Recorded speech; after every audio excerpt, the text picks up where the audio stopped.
Leadership develop करें ताकि आने वाला जो जनरेशन है वो बिना गड़े एरिए की भीड़ की तरह ना रह जाए, उनके पास कोई ना कोई हो लीड करने के लिए। मैं पीछे हट रही थी, जैसे कई सारे युवा पीछे हटते हैं, बोलते हैं क्या करेंगे, यूथ मिनिस्ट्री में जाके क्या करना है, मतलब हमको अपना भी कुछ करना है, फ्यूचर बनाना है। फिर मैं सोची भी नहीं थी कि मैं इंडिया से भी बाहर जाऊंगी और वो भी इतना जल्दी। इनका सिंपल ये मतलब है कि हर इंसान के व्यू को जगह मिले। तो हम बात करते हैं कम्युनियन के बारे में।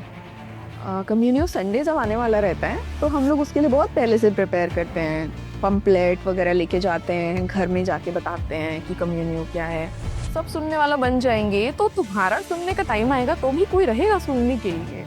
आजकल के यूथ में ये मिशनरी वर्क के लिए मोटिवेशन बहुत कम है, तो आप उनको कैसे मोटिवेट करोगे इन सब चीज़ों को?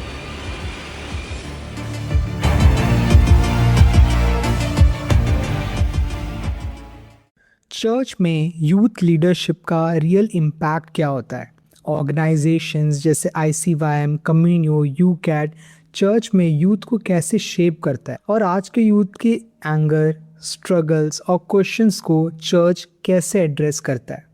Welcome to unfolding faith with me Ryan. ये एक पॉडकास्ट है जहां मैं चर्च के लीडर्स और इंस्पायरिंग वॉइसेस को इनवाइट करता हूं ताकि हम फेथ और रियल लाइफ स्ट्रगल्स के बारे में एक मीनिंगफुल कॉन्वर्जेशन कर सके। आज के इस एपिसोड में मेरे साथ है मिस अपूर्वा, जो CCBI national senate member, Youcat volunteer और former diocesan youth president of Raigarh diocese रह चुकी है और यूथ मिनिस्ट्री में एक्टिवली इन्वॉल्व है।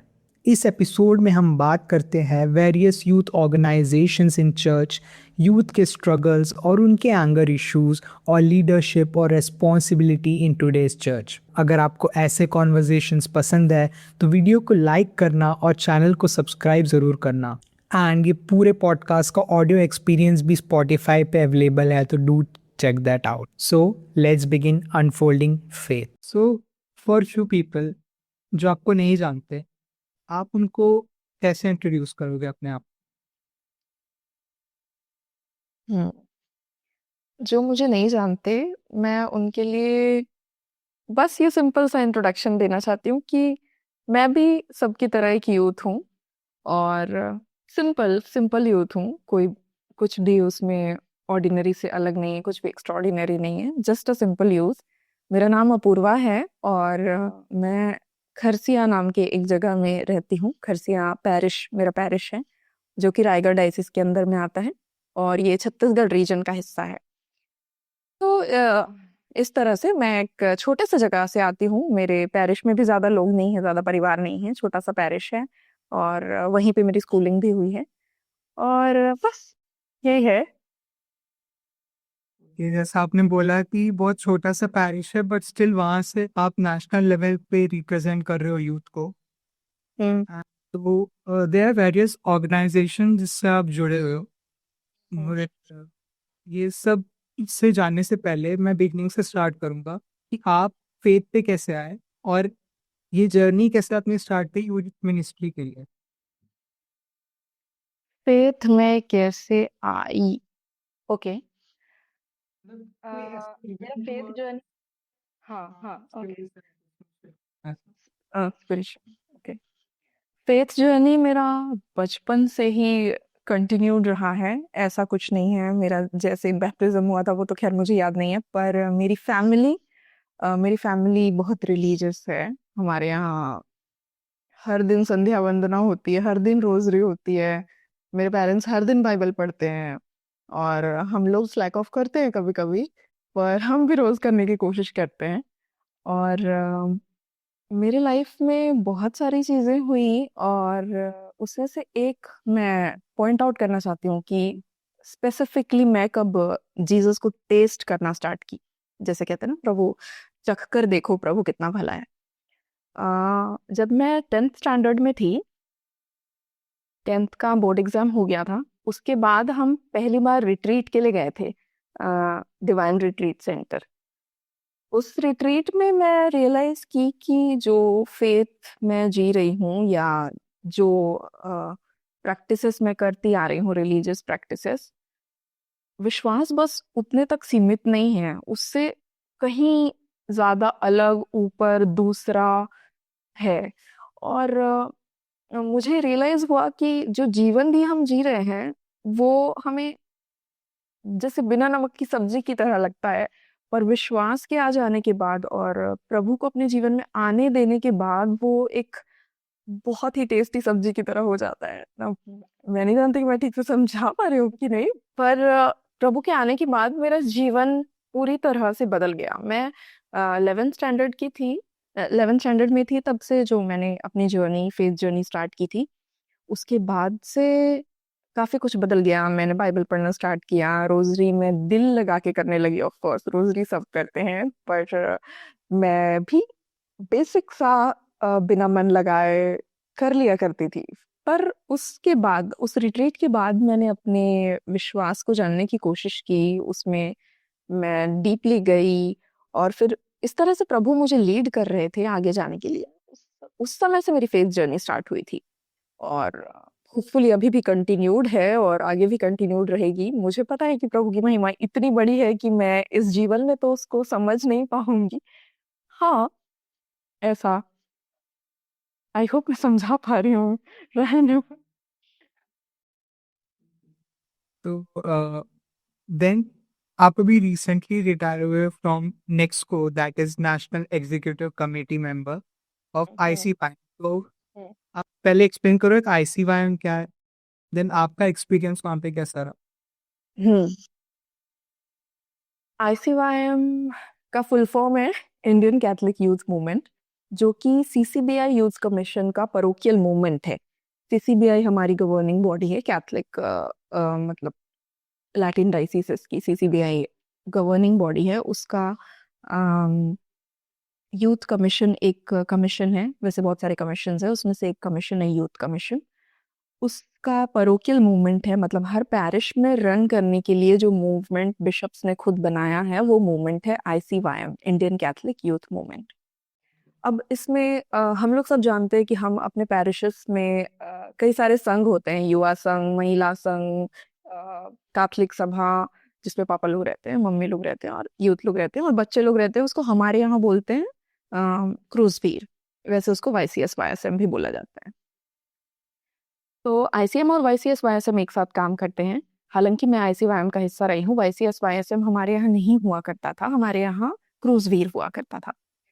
तो आईसीवाईएम का फुल फॉर्म जैसे इंडियन कैथलिक यूथ मूवमेंट है, आईसीवाईएम में आपको शामिल होने के लिए फर्स्ट ऑफ ऑल इंडियन होना होगा, सेकंड आपको कैथलिक होना होगा, लैटिन डाइसी, और युवा होना होगा, मतलब कि 16 या 18 years to 30 years of age या होना होगा आपको। ज्यादा भी किसी किसी रीजन में आप ज्यादा के भी हो सकते हैं, 30 से थोड़ा ज्यादा। और ये एक मूवमेंट है, मतलब इसमें आप आते हैं, इसका हिस्सा बनते हैं, और फिर आप की उम्र हो जाती है तो आप चले जाते हैं यूथ से आगे दूसरे किसी कमीशन, जैसे कि कैथलिक सभा या महिला संघ, शादी होने के बाद। तो इसमें हम कुछ चीजों को ध्यान देते हैं। इसमें हम ओवरऑल डेवलपमेंट देखते हैं यूथ का, स्पिरिचुअली फर्स्ट ऑफ ऑल, क्योंकि हम प्रभु में ही बढ़ने के लिए एक साथ जुटे हैं और प्रभु ने ही हमें एक साथ जुटाया है। तो हम आईसीवाई में हमारा ये मिशन है कि हम स्पिरिचुअली ग्रो करें और आपस में सब एक साथ मिलके हर कंटेक्स्ट पे, मतलब सोशली, फाइनेंशियली, पॉलिटिकली, हर तरीके से जागरूक हो सके, एक साथ काम करें, एक कम्युनिटी बना के रखें जिससे कोई अकेला ना रह जाए। प्लस लीडरशिप डेवलप करें ताकि आने वाला जो जेनरेशन है वो अम, बिना गड़ेरिए की भीड़ की तरह ना रह जाए, उनके पास कोई ना कोई हो लीड करने के लिए। जैसे हम आजकल देख रहे हैं कि हम लोग को लीडरशिप की कमी है, तो आईसीवाईएम बहुत फोकस करता है कि हम लीडरशिप डेवलप करें और फेथ में आगे बढ़ें। और और भी दूसरी चीज, हम लोग जॉब्स के लिए भी कोऑर्डिनेट करते हैं इधर उधर से, और कई सारी चीजें ऐसा है। बट आप लोग को अगर इसके बारे में और भी इंफॉर्मेशन चाहिए तो आप लोग इंस्टाग्राम पेज देख सकते हैं आईसीवाईएम का, उसमें बहुत सारी डिटेल्स है। आप तो पर्सनल एक्सपीरियंस कैसा था। Personal experience as a national leader, first of all मैं बहुत छोटे से जगह से आती हूँ। मेरे लिए नेशनल लीडर बनना बहुत शॉकिंग था फर्स्ट ऑफ ऑल क्योंकि मेरा इलेक्शन नहीं हुआ था, मेरा अपॉइंटमेंट हुआ था। यूजुअली यूजुअली आईसीवाईएम में नेशनल लीडर्स इलेक्ट होके आते हैं। और क्योंकि अलग अलग रीजन्स हैं, इंडिया में 14 रीजन्स हैं, 14 रीजन है जो जिसमें से एक रीजन छत्तीसगढ़ रीजन है। तो हमारे रीजन में आईसीवाईएम उतना स्ट्रक्चरली फंक्शन नहीं करता, इसलिए हमारे यहाँ यूजुअली नेक्सकोज जो नेशनल एग्जीक्यूटिव कमेटी मेंबर्स हैं वो अपॉइंट होते हैं और इलेक्ट नहीं होते हैं। होपफुली आगे जाके हमारे यहाँ भी नेक्सकोज इलेक्ट होंगे। तो मेरा अपॉइंटमेंट था, जैसे मैंने बताया मेरी फेथ जर्नी थी। मैं पीछे हट रही थी, जैसे कई सारे युवा पीछे हटते हैं, बोलते हैं क्या करेंगे, यूथ मिनिस्ट्री में जाके क्या करना है, मतलब हमको अपना भी कुछ करना है, फ्यूचर बनाना है, चीजें। और 2 साल कोई मामूली बात नहीं होता। तो मैं 2 बार ऑलरेडी मना कर चुकी थी। दूसरे पोस्ट के लिए, मेरे डाइसिशन पोस्ट और कुछ पोस्ट के लिए मुझे अप्रोच किया जा रहा था, तो मैं मना कर चुकी थी।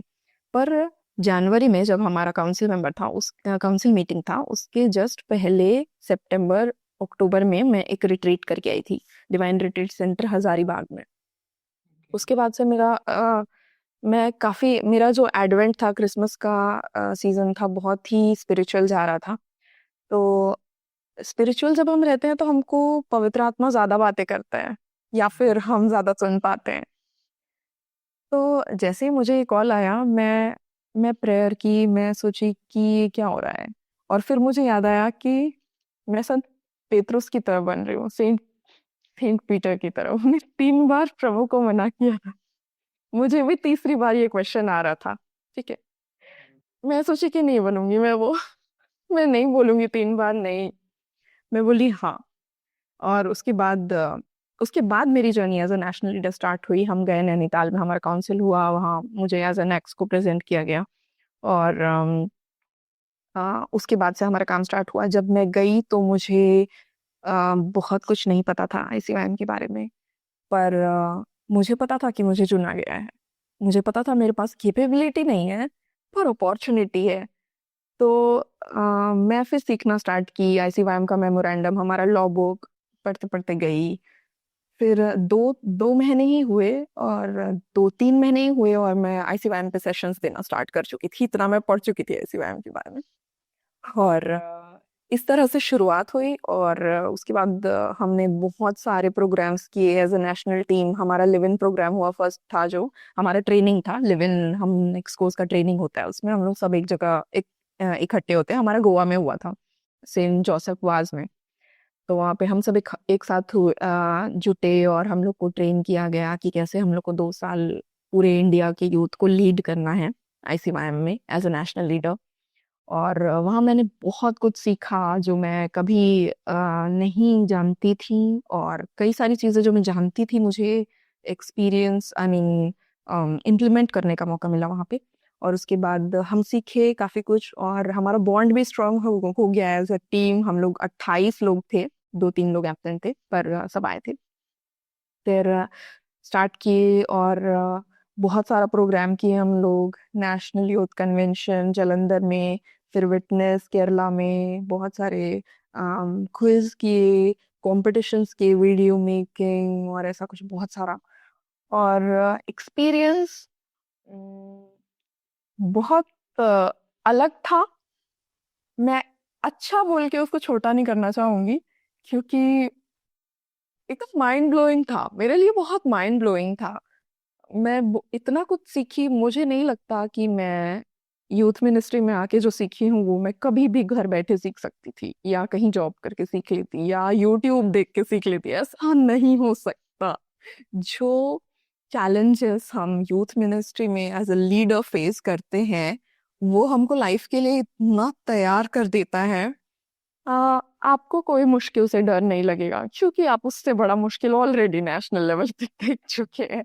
कई हजारों बच्चों का प्रॉब्लम एक साथ देखना, और उस पर्सपेक्टिव को उतने दूर से देख पाना, और उससे डील करने के लिए दिमाग लगाना, फिर अपना लाइफ को डील करना थोड़ा सा, मतलब अपना प्रॉब्लम थोड़ा छोटा लगने लगता है, और उसको डील करने के लिए मतलब स्ट्रेंथ शायद थोड़ा ज्यादा हो गया। ये ट्रेनिंग मेरे को लगता है वेट ट्रेनिंग की तरह थी, जो दिमाग को हो गई।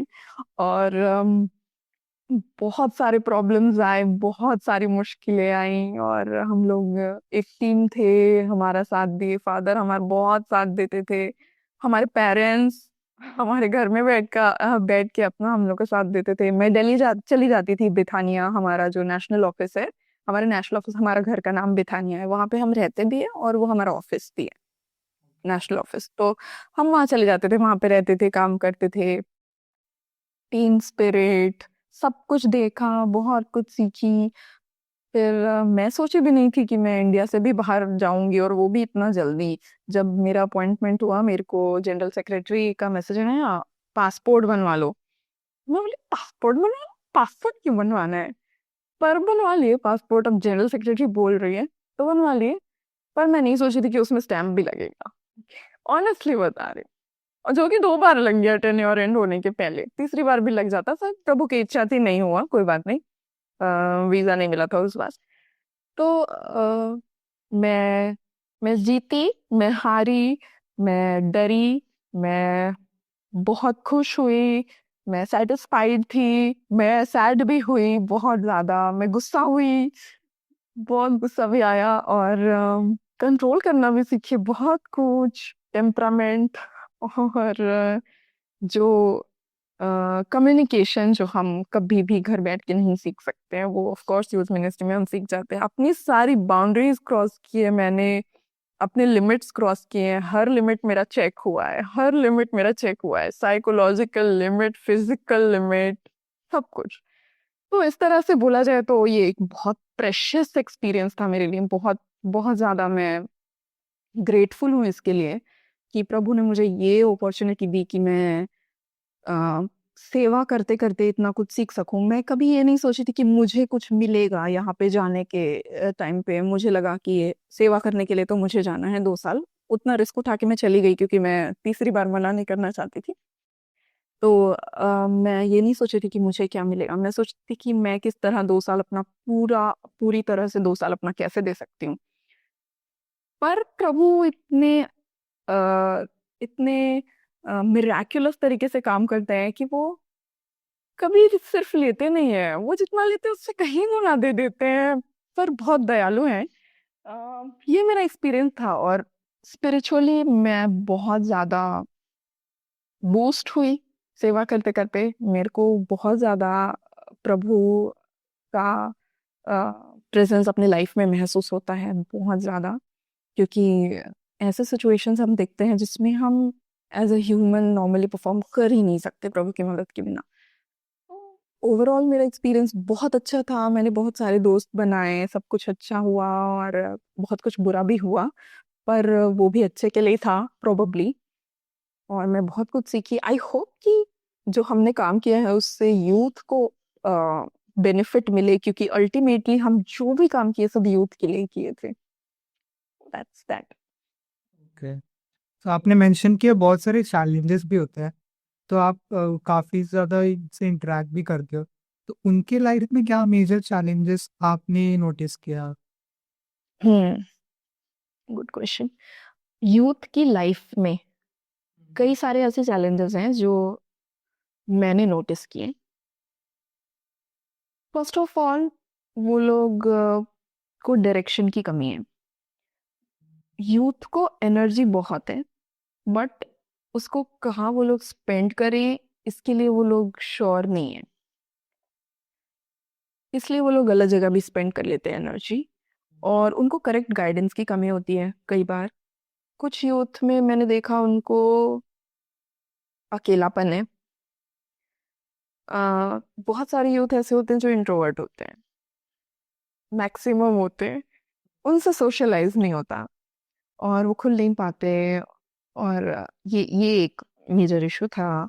फिर उनको प्रेयर में कम्युनिटी फील नहीं आ पाता, उनको फेथ लिविंग फील नहीं होता अक्सर।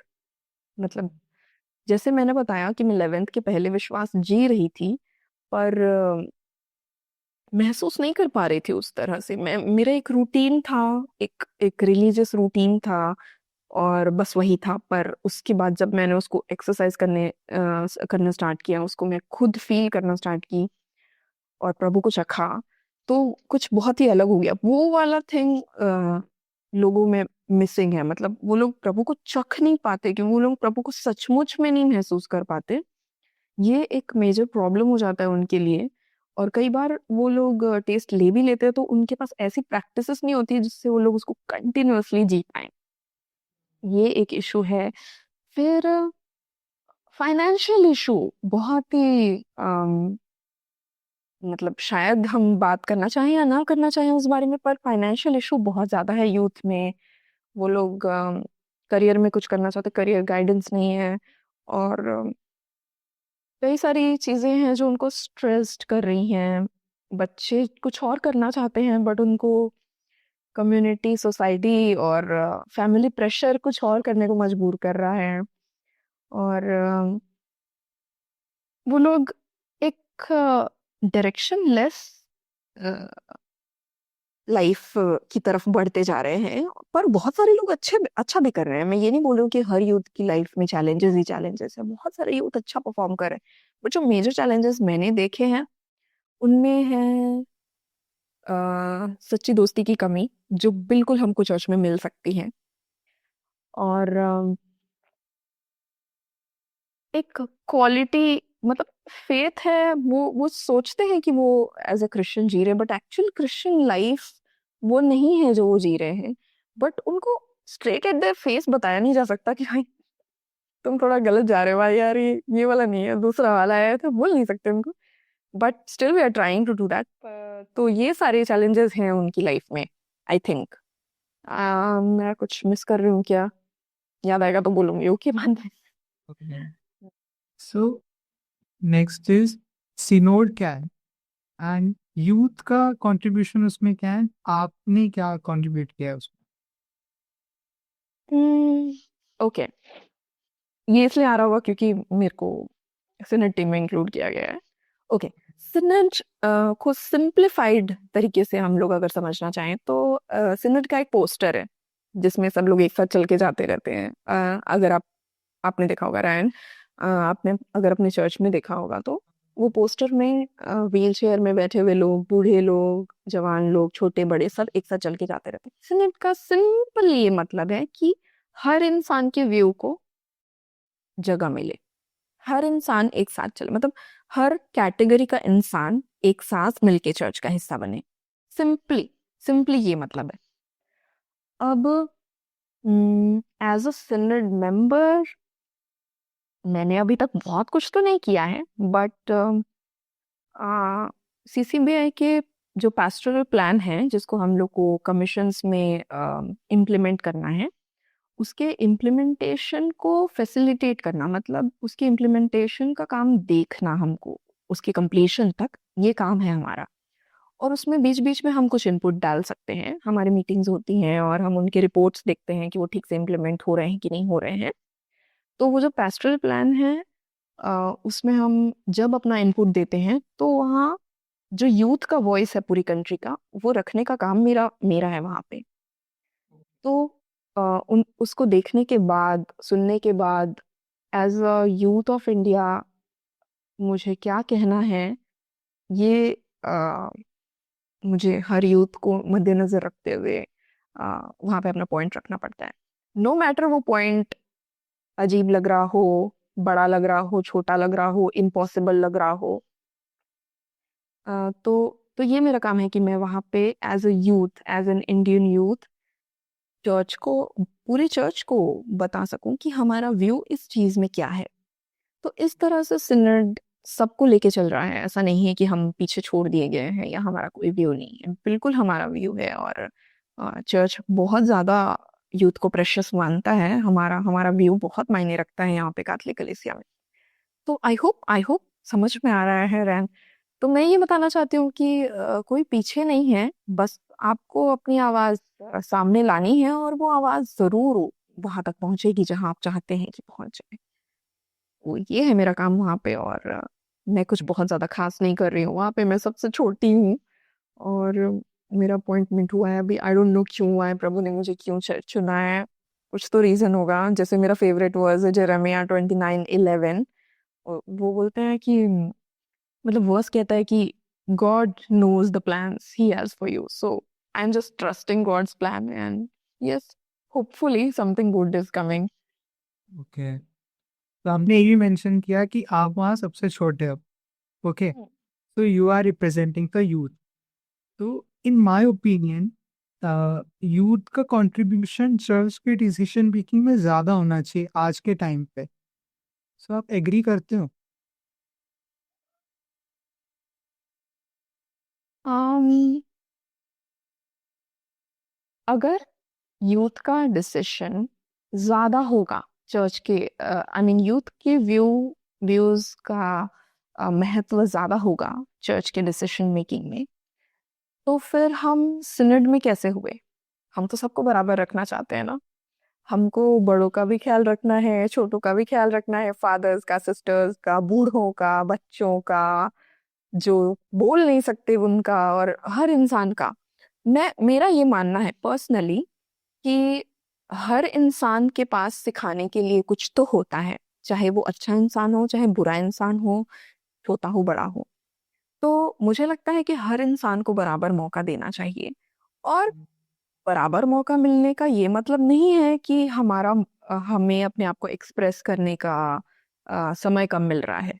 हमको तो बराबर ही समय मिला, हमको जो बोलना है वो तो हम उतने समय में ही बोल दिए, तो हम किसी और का समय क्यों काटेंगे? मेरा ये मानना है। ओके, सो आप यू कैट के भी कोऑर्डिनेटर हो। So YouCat, radio cat की, हाँ, मतलब मैं स्टडी ग्रुप कोऑर्डिनेट कर रही थी। फिलहाल मैं as a study group coordinator काम नहीं कर रही हूँ, but yes, YouCat team में मैं हूँ। ओके, सो आप यू कैट क्या है सबसे पहले ही? Okay, first of all I love Youcat. Okay, Youcat का मतलब है YOUCAT, मतलब यूथ कैटेकिज्म। ठीक है। हम लोग जब पैरिश में देखते हैं तो YSS YSM वाले मतलब जो बच्चे होते हैं, क्रूजवीर बच्चे, वो लोग तो कैटेकिज्म के लिए जाते हैं, बट यूथ लोग क्या करते हैं, वो तो इधर उधर घूमते रहते हैं, है ना। और आधे यूथ चर्च खत्म होने के पहले ही बाहर निकल जाते हैं। मैं पर्सनल एक्सपीरियंस से बता रही हूँ। ओके, इसमें सबसे आगे बॉयज होते हैं, वो लोग पीछे बैठते हैं, और एंडिंग प्रेयर के भी पहले वो लोग बाहर आ। सॉरी ना, आधे लोग देख रहे होंगे, बट ये रियलिटी। तो यूथ को कैटेकिज्म की जरूरत क्यों है? जैसे कि मैंने थोड़े टाइम पहले बताया, प्रभु को महसूस कर पाने में उन लोगों को दिक्कत हो रही है। वो प्रभु को नहीं महसूस कर पा रहे, टेस्ट नहीं कर पा रहे हैं, क्योंकि वो रूटीन पे चल रहे हैं और रियली फील नहीं कर पाए हैं। यूकैट एक बहुत अच्छा जरिया है कि वो प्रभु के और करीब जा सके। यूकैट में, यूकैट येलो वाली बुक है, ये है यूकैट की येलो वाली बुक। इसमें क्वेश्चंस दिए हुए हैं, सिंपल क्वेश्चंस हैं, फेथ बेस्ड क्वेश्चंस, और उसके आंसर दिए हुए हैं, लॉजिकल आंसर्स। जैसे कि question number 134, who belongs to the Catholic church, मतलब कैथलिक चर्च को कौन कौन बिलोंग, मतलब किसका है कैथलिक चर्च। तो उसका आंसर दिया हुआ है एकदम सिंपल वर्ड्स में, एकदम इजी। अभी इसका हिंदी वर्जन भी आ चुका है। तो वैसे ही बहुत सारे सिली क्वेश्चंस बोल सकते हैं हम, लॉजिकल क्वेश्चंस, कुछ भी तरह के क्वेश्चंस अगर आपके दिमाग में आ रहे हैं विश्वास को लेके, चर्च को लेके, वो इसमें आपको जरूर मिल जाएंगे। तो वो क्वेश्चंस तो मिल जाएंगे, बट पॉजिटिव बात ये कि उसके आंसर्स इसमें लिखे हुए हैं। तो ये कई सारे लैंग्वेजेस में आ चुका है यूकैट, और इसका फिलहाल 100 डेज यूकैट चैलेंज चल रहा है। उसको आप ऑनलाइन कर सकते हैं, ऑनलाइन चल रहा है वो। हालांकि वो तो अभी उसका रजिस्ट्रेशन क्लोज हो चुका है, बट फिर से स्टार्ट होगा बाद में। तो उसका स्टडी सेशन भी होता है महीने के एक संडे, और हर फ्राइडे को इंटरसेसरी प्रेयर होता है। आप लोग यूकैट के ग्रुप में जुड़ सकते हैं। वो भी अगर आपको जानना है तो यूकैट्स का नेशनल इंस्टाग्राम पेज है, उससे आप बिल्कुल उसको देख सकते हैं, लिंक भी उसमें से देख सकते हैं। उसमें हम प्रेयर करते हैं। यूकैट एकदम सेफ कम्युनिटी है अपने फेथ को प्रैक्टिस करने का। और अगर यूथ लोग अपने अम, विश्वास में आगे बढ़ना चाहते हैं तो Youcat is really really good way to go about. और एक बार तो सबको पढ़ना ही चाहिए। पूरा नहीं पढ़ पाएंगे, बट कोई बात नहीं, अपने क्वेश्चंस ढूंढ सकते हैं उसमें। साइड में इतने क्यूट क्यूट बबल्स है ना, उसमें बहुत इंटरेस्टिंग चीजें लिखी हुई हैं, और किस तरह से हम आगे बढ़ सकते हैं। इसमें सेक्शंस हैं, आप अपने अलग अलग इश्यूज से रिलेटेड क्वेश्चंस अलग अलग सेक्शंस में ढूंढ सकते हैं। तो it's nice and easy, very good and spiritual, yes. I think it is a gift from God, we should all go for it.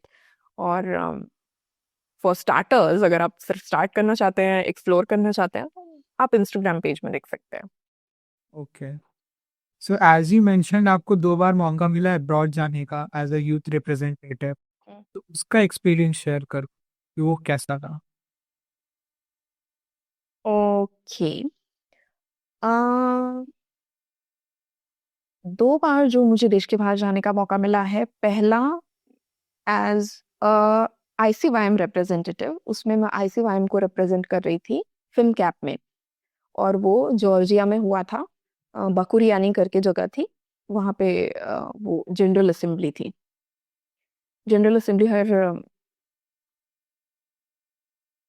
Her organisation जो फिल्म कैप का हिस्सा है वहाँ पे अटेंड करता है।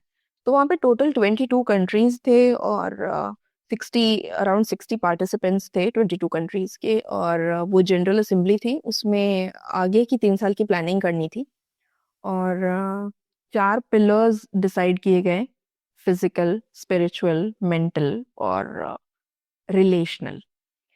और इन पिलर्स को स्ट्रेंथन कैसे करना है यूथ की लाइफ में, यूथ वेलबीइंग के लिए, ये डिसाइड किया गया, एक्शन प्लान बनाया गया।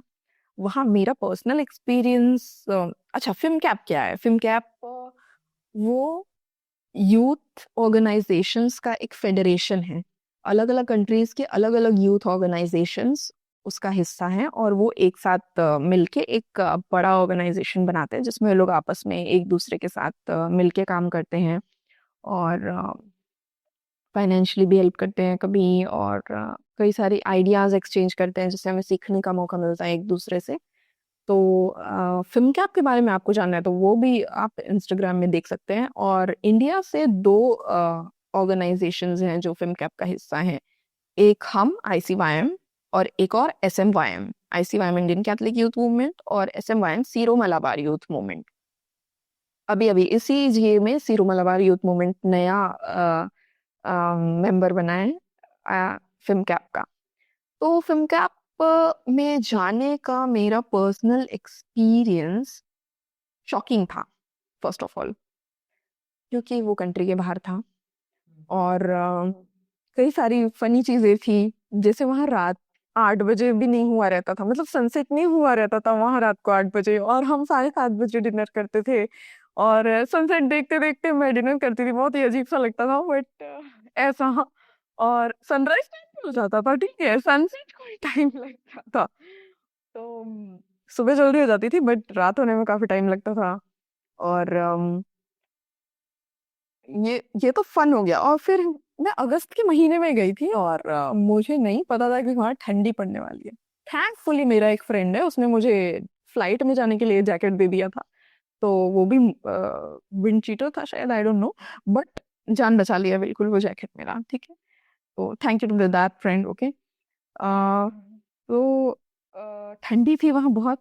अब ये तो बेसिक चीजें हो गई, मेरा ये वाला एक्सपीरियंस हो गया। बट मैंने देखा कि लोगों का काम करने का तरीका कितना सिस्टमेटिक हो सकता है।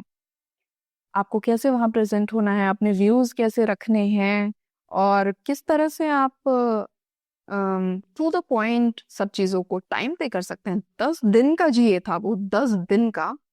पर मैं बोर नहीं हुई, पूरा टाइम जीए चलता रहता था, हम बिल्कुल नहीं घूमे। मैं वहां गई हूँ 6 घंटे के लिए, हम लोग आउटिंग के लिए लेके गए थे। और उसके अलावा मैं बिल्कुल घूम के नहीं आई हूँ जॉर्जिया। जिनको लगता है कि अब पूरा जॉर्जिया घूम के, ऐसा कुछ नहीं है, बिल्कुल नहीं। मैं वहां पे जी अटेंड करके आई हूँ, और गई हूँ, जी अटेंड की हूँ, और फिर वापस आ गई हूँ एयरपोर्ट, और फिर इंडिया वापस। तो वहां पे मैं देखी कि लोग कितने ओपन होते हैं दूसरी कंट्रीज के लिए, आइडियाज लेने के लिए, कितने क्यूरियस होते हैं कि उन्हीं की तरह जो दूसरे यूथ हैं वो कैसे परफॉर्म कर रहे हैं, कैसे हैं, ठीक तो है ना। वो इतना स्पेस क्रिएट करते हैं एक्सप्रेशन के लिए। मतलब मुझे अगर अपने आइडियाज बताने हैं तो इतने काइंड हार्टेडली वो स्पेस बनाते हैं कि इट्स ओवरवेलमिंग। मैंने वहां पे देखा कि लोग एक दूसरे का स्पेस कितना रिस्पेक्ट करते हैं। वो आपसे पूछेंगे, आप उस बारे में डिस्कस करना चाहते हैं कि नहीं करना चाहते, आप फ्री हैं कि नहीं, आपको कंफर्टेबल लग रहा है कि नहीं बात करने के लिए उस बारे में। And then they will go ahead. It's beautiful the space they make and everything. फिर अगर कोई चीज आपको अनकंफर्टेबल फील करा रही है, there will be always people to help you out. वो लोग हमेशा मदद करते हैं। और मैं अकेली गई थी और किसी का वीजा नहीं हो पाया। हमारे यहाँ से 5 लोग वीजा अप्लाई किए थे, लेकिन मेरा ही वीजा हुआ था। तो मेरा फर्स्ट इंटरनेशनल ट्रिप जो था वो अकेले ही था। मेरे लिए बहुत मुश्किल था क्योंकि मुझे डायरेक्शन समझ नहीं आता। मुझे लगता है कि मैं सही तरफ ही जा रही हूँ, बट मैं ना उल्टा ही चली जाती हूँ। तो सब स्ट्रेस में थे कि मैं जा रही हूँ, सही से जा भी पाऊंगी कि नहीं। बट तो इसलिए काफी अलग सा था। और मैं अकेली थी वहां पे पूरे मतलब मेरे ऑर्गेनाइजेशन से मैं अकेली थी। बट एंटर करने के बाद मैं बिल्कुल अकेला नहीं लगा। मुझे ऐसा कुछ नहीं लगा कि मैं अकेली हूँ या ऐसा ऐसा कुछ नहीं, बिल्कुल नहीं। सब बहुत फ्रेंडली। और अ, और मैंने एक और बात देखी कि सब लोग फेथ फेथ के कारण जुड़े हुए नहीं रहते, ह्यूमैनिटी के कारण भी जुड़े हुए रहते हैं। वो लोग सिर्फ इसलिए एक साथ नहीं है कि वो लोग विश्वास में हैं, वो लोग इसलिए एक साथ हैं क्योंकि वो लोग सब इंसान हैं और वो लोग युवा हैं। और मैंने अलग ये देखा कि वहां पे शादीशुदा लोग भी युवाओं के साथ बहुत ही अच्छे से काम करते हैं। मतलब उनकी शादी हो गई, बच्चे हो गए, फिर भी वो लोग युवाओं से जुड़े हुए हैं। मतलब वो अपने आप को युवा मानते हैं, इसलिए वो लोग युवा हैं। वो लोग के यहाँ एज बैरियर नहीं होता, बट इसलिए वो पॉसिबल है वहां पे क्योंकि उनका पॉपुलेशन बहुत कम है। हमारे यहाँ अगर हम लोग ऐसा करेंगे तो ये शायद पॉसिबल नहीं होगा, क्योंकि हमारे यहाँ पॉपुलेशन बहुत ज्यादा है और अपॉर्चुनिटीज फिर कम हो जाएंगी अगर हम ऐसा करने लगे तो वो सेम चीज मैं यहाँ इम्प्लीमेंट करें ये नहीं कह रही, बट ये कुछ अलग था और बहुत ही अच्छा था। और मैंने देखा कि वो इतने ज्यादा ओपन माइंडेड है कि हर इंसान जिस तरह से रहना चाहता है वो वैसे रह सकता है। जो पहनना चाहता है पहन सकता है, जिस लैंग्वेज में बात करना चाहता है कर सकता है, जिस तरह से अपने आइडियाज एक्सप्रेस करना चाहता है बिल्कुल कर सकता है। और सबको मौका मिलता है, हर इंसान को मौका मिलता है जो वहां पे है। बस वो सब कुछ सिस्टमेटिक तरीके से होता है। लाइक आप क्लियरली एक पोजीशन है आपका, जो आप वहां पे बैठे हैं, आपको बोलना है, आप कार्ड रेज करेंगे। कोई लड़ाई झगड़ा नहीं, कोई तू मैं नहीं, कोई ऊंची आवाज में बात नहीं करेगा, कोई बकवास बात नहीं करेगा। अगर ऑन टॉपिक बात हो रही है तो वहां पे कोई ऊपर नीचे आए दाएं बाएं कोई बात नहीं होती वहां पे। It's good, it's good. मैंने बहुत कुछ सीखा वहां पे। मेरे मेरे जर्नी में मुझे बहुत सारे मिराकल्स मिले। और पवित्र आत्मा हमेशा मेरे साथ था ताकि मैं गुम ना जाऊं, क्योंकि मेरे हिस्टोरिकली मैं बहुत ही गुमी हूँ। और ये एक इंसिडेंट मैं बताना चाहती हूँ। मैं फ्लाइट में गई। अ, एक अंकल थे, ज्यादा उम्र के थे। मुझसे उन्होंने कहा कि आप मेरे से सीट एक्सचेंज कर लेंगी। मैं बोली आपकी विंडो है क्या, क्योंकि मेरी विंडो है। तो वो बोले हाँ मेरी विंडो है। तो मैं बोली ठीक है। तो वो मुझे समझाए कि वो जो सीट थी, जो मेरी सीट थी, उसके बगल में उन्हीं के जो 2 दोस्त थे वो लोग बैठे थे, और मैं एक अलग इंसान हो गई थी वहां पे, उनको बैठना था। तो वो बोले मेरी सीट वहां पे है, वहां पे आप जाके बैठ जाइए। मैं सोची कि ठीक है चलो कोई नहीं। मैं गई वहां पे, मैं बैठ गई। और वो अंकल मेरे को बताया वो ये नंबर है, मैं वहां बैठ गई। गेट्स क्लोज हो गए और वहां कोई नहीं आया। इंडिगो फ्लाइट के बहुत ही अनकंफर्टेबल होता है, 6 घंटे का रास्ता है और रात का टाइम है, रात के 1:30-2 बजे। ठीक है, नींद आ रही है बहुत तेज।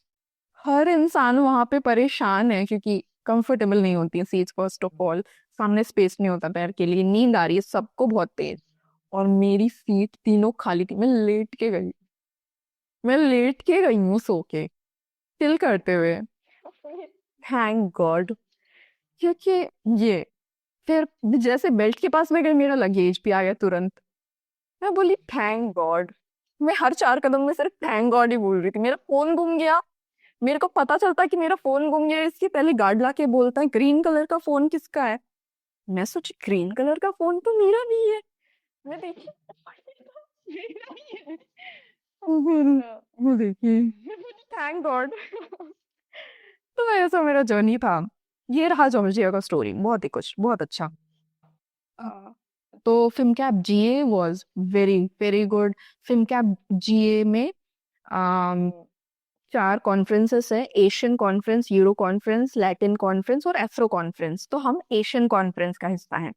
तो अगर आप लोग इंटरेस्टेड हैं फिल्म कैप के बारे में जानने के लिए, तो आप लोग अगेन इंस्टाग्राम में आप लोग फिल्म कैप का पेज देख सकते हैं। आप लोग फिल्म कैप एशिया का पेज भी देख सकते हैं। फिल्म कैप एशिया में अभी अभी रिकैप आया है, फिल्म कैप एशिया का जीए का रिकैप। तो पूरी फोटोज वगैरह है उसमें। उसमें आपको मुझे ढूंढने का टास्क रहेगा, तो उसमें आपको जाके मुझे ढूंढ। हाँ, ओह। फिर उसके बाद ये मलेशिया वाला। तो ये ग्रेट पिलग्रिमेज ऑफ होप था। इसमें हम सबको सीसीबीआई लेके गया था, यूथ को सीसीबीआई स्पॉन्सर किया था, यूथ की जर्नी स्पॉन्सर थी, मतलब टिकट्स जो थे। और ऑफ कोर्स वहाँ रेसिडेंस और खाना वो तो जीए सॉरी जीपीएच का हिस्सा ही था, ग्रेट पिलग्रिमेज ऑफ होप का। तो वो पेनांग में था, जो 1.5 घंटे का रास्ता है कुआलालंपुर से, पेनांग। तो हम वहां पे गए, हमको स्पॉन्सर किया गया था सीसीबीआई, थैंक्स टू सीसीबीआई जो हमको इतने लाड से वहां लेके गए, हमारा पूरा तैयारी किए, हमारा हर डिटेल लेके, हमको कोई दिक्कत नहीं हुई उसमें, क्योंकि हम लोग टिकट्स बुक नहीं किए, हमारी टिकट्स भी सीसीबीआई सेक्रेटेरिएट ने देखी थी, thanks to CCBI secretariat again. तो हम लोग वहां पे गए, हम लोग बहुत सारे लोगों से मिले वहां पे। खूब सारे पार्टिसिपेंट थे अलग अलग कंट्रीज के, बहुत सारे फादर्स सिस्टर्स, कार्डिनल्स, इतने सारे कार्डिनल्स थे। मैंने पहली बार इतना बड़ा गैदरिंग देखा, 140 सम बिशप्स थे एक साथ। और हम बिशप्स के साथ ही टेबल पे बैठे हैं, डिस्कशंस कर रहे हैं वहां पे। हम मैं मेरे लिए वो ओवरवेलमिंग था फर्स्ट ऑफ ऑल, क्योंकि मैंने इतने सारे ज्यादा बड़े लोगों को मतलब पहली बार एक साथ देख रही थी, प्लस हमको उनके साथ इंटरेक्ट करना है। फर्स्ट थिंग मैं देखी कि सब डाउन टू अर्थ हैं, मतलब वो ये नहीं देखते कि आप यूथ हैं आपसे बात नहीं करेंगे, ऐसा नहीं है। वो कार्डिनल हो ही क्यों ना हो, वो बिल्कुल अप्रोचेबल हैं, बिल्कुल बात करते हैं और डिस्कशन करते हैं, क्वेश्चंस पूछते हैं, आप कहाँ से हैं उस एरिया के बारे में पूछते, जानने की कोशिश करते हैं। वो सब क्यूरियस है कि हम कैसा कर रहे हैं, जैसे हम क्यूरियस होते हैं कि वो क्या कैसा कर रहे हैं। तो वहां पे मैं फर्स्ट ऑफ ऑल सिनेट के बारे में और ज्यादा सीखी, मैं इवेंचुअलाइजेशन के बारे में सीखी, बहुत सारे टूल्स जो हमको है, जैसे अल्फा। फिर हम लोग चोजन के बारे में वहां सुने। और इस साल हम लोग को क्या प्लानिंग्स, मतलब और नेक्स्ट प्लान क्या है नेक्स्ट ईयर का, वो सब कुछ हम लोग वहाँ पे जाने।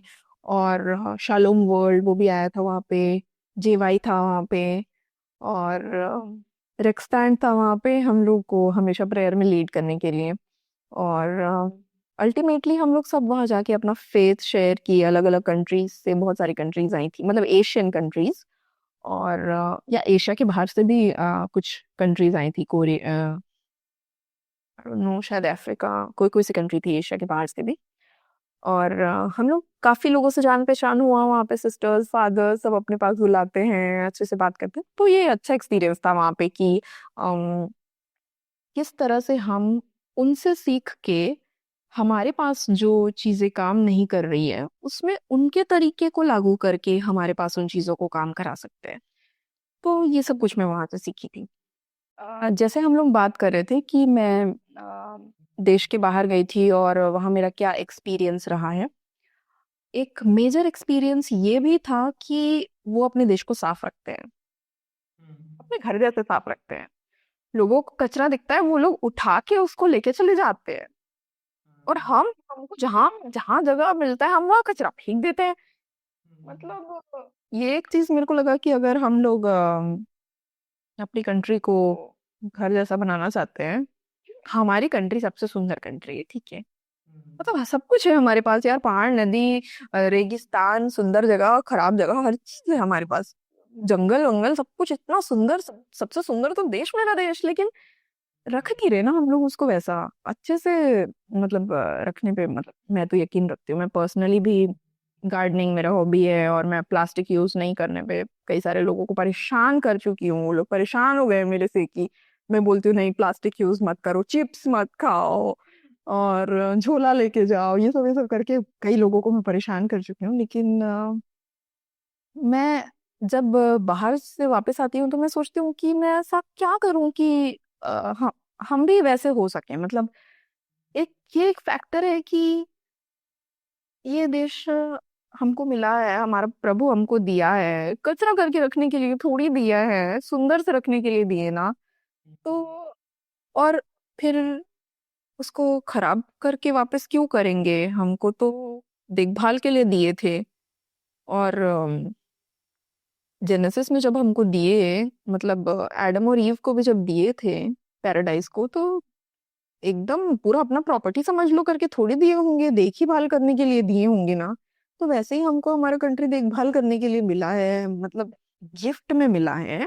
बट हमको उसको पास ऑन करना है, हमारे लिए नहीं है, खत्म करने के लिए नहीं है, मैं मानती हूँ। तो हमको उसको देखभाल करना है और अच्छा करके पास ऑन करना है। पर कुछ अच्छा होते हुए मैं नहीं देख पा रही हूँ यहाँ पे।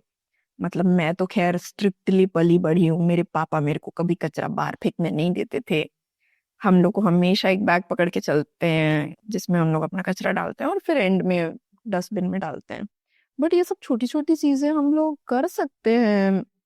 फिर इंस्टाग्राम में हमेशा डांसिंग वीडियो बनाना जरूरी तो नहीं है ना, कुछ ऐसा भी तो बना सकते हैं। कुछ आजकल चला है सिविक सेंस, ओके, जो कि बहुत ही साल पहले चल जाना चाहिए था। तो उसके बारे में हम वीडियोस बना सकते हैं बिल्कुल। और आपस में एक दूसरे को टोके हम जब हम लोग कर रहे हैं। फिर कुछ भी खा के रोड में फेंकना ये सब कोई अच्छी बात नहीं होती है। और बाय बाय चॉइस हम अगर बदल सकते हैं कई सारी चीजों को तो फिर बिल्कुल करना चाहिए ना। ये तो बिल्कुल हमारे हाथ में है, कोई हमसे ऑटोमेटिक तो नहीं हो जा रहा है। ये मैं चाहती हूँ कि हम उनसे कुछ सीखें और सब कुछ अच्छा हो जाए, ताकि हम लोग जब बूढ़े हो जाएं तो हम लोग एटलीस्ट सांस तो ले पाए। मतलब ठीक है, और नेक्स्ट जनरेशन भी कुछ तो, एक तो हम ही लोग अपने आप को देख लें तो हेल्थ इश्यूज इतने सारे हो गए हैं, और आगे तो पता नहीं क्या ही होगा। मतलब हम तो 30 साल के हो गए होंगे तो भी कमर अमर अब जवाब दे रहा होगा, अस्थमा वस्थमा हो गया होगा। तो ये सब है, ये मैं सोचती हूँ। तो अगर आपको गुस्सा आता है या फिर आपकी लाइफ में कुछ प्रॉब्लम आ रही है तो आप उन चीज़ों को कैसे डील करते हो? हम्म अगर मुझे गुस्सा आता है तो मैं फर्स्ट ऑफ ऑल तो मुझे चप्पल उठा के मारने का मन करता है। ओके, कोई संत नहीं हूं मैं, ओके, नॉर्मली बिल्कुल नॉर्मल इंसान की तरह मुझे भी गुस्सा आता है। बट मैं काफी सेल्फ अवेयर हूँ इस चीज को लेके। जैसे ही मुझे नेगेटिव इमोशंस आते हैं, खास करके एंगर, फर्स्ट ऑफ ऑल मैं चुप रहती हूँ। फर्स्ट ऑफ ऑल मैं चुप रहती हूँ, कुछ भी नहीं बोलती, मैं चुप रहती हूँ। और मैं प्रोसेसिंग स्टार्ट करती हूँ। प्रोसेसिंग में फर्स्ट ऑफ ऑल मैं प्रभु का नाम लेती हूँ, हे प्रभु, थोड़ा मतलब मेरे को रिलैक्स करने में हेल्प करिए। उसके बाद धीरे धीरे मैं सांसें लेती हूँ, काम डाउन होने की कोशिश करती हूँ।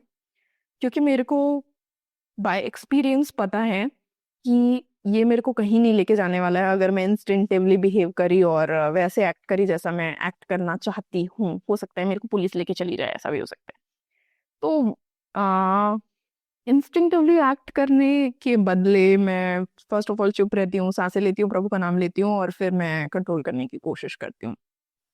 फिर एक और क्वेश्चन आपका जो था, सेकंड पार्ट का क्वेश्चन, जिसमें लाइफ में मुश्किलें आती है तो क्या करते हैं। एक्चुअली मैं मेरे बहुत सारे अलग अलग टाइप के प्रॉब्लम्स आते हैं लाइफ में, बट सबसे मुश्किल मेरे लिए डील करना है गॉसिप की, गॉसिपी नेचर, women, okay, so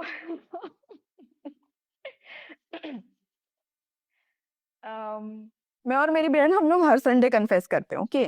तो हम लोग को याद रहता है कि हम लोग क्या क्या गलत करें हैं।